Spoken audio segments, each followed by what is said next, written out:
is Juan Ignacio Rodarte.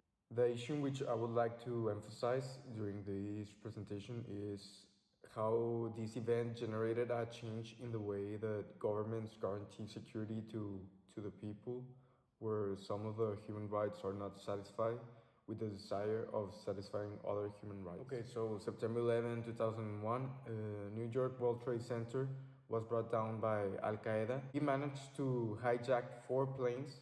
The first and the second plane crashed into the World Trade Center, making it collapse.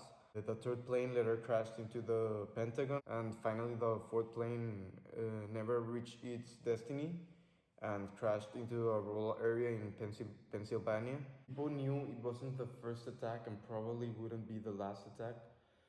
However, as Professor Federico told us, who was present that day in New York City, people told us about how the events on this day made him feel a desire for helplessness, since the people who had caused this were taking away that one thing that he had worked so hard for, which was the freedom and the security the United States meant for him. After what happened that day, in search of satisfying Article 3, that every individual has the right of life, liberty, and security of his person. Governments began to implement new and stricter security techniques at the airports. 2 months later, after the attacks, President George Bush signed the legislation creating the Transportation Security Administration, which is the law require checking of bags to be searched, cabin doors to be reinforced, and to be put on most of federal officials on flights. At the end of the day, they actually did work and guaranteed security to people in the airports and in the planes. Since that day, there hasn't been a hijacking in a plane again. By in search of continuing to improve security around the world, governments have begun to use artificial intelligence, which allows governments to know everything about a person.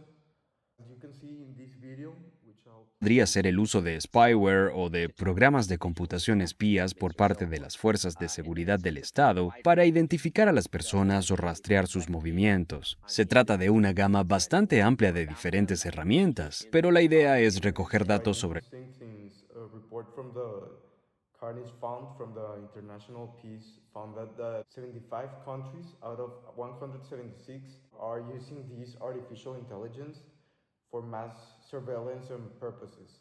All this technology is actually taking away this freedom and this liberty that we think that we have. There's this term called digital repression, which consists of the government influencing the behavior that us citizens have through technology and social networks, contradicting that the social media is supposed to be for us to express ourselves, but actually we're doing what the government wants us to do.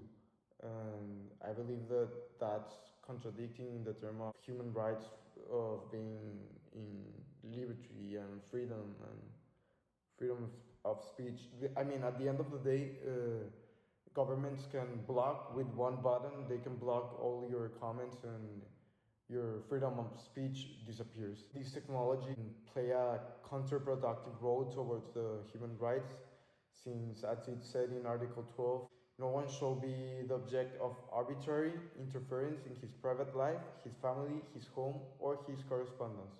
Since this technology does not look for privacy, since it knows everything about you and it can be used against you if government wants to, this makes you question whether the security technologies like these are really giving us more freedom or taking it away from us.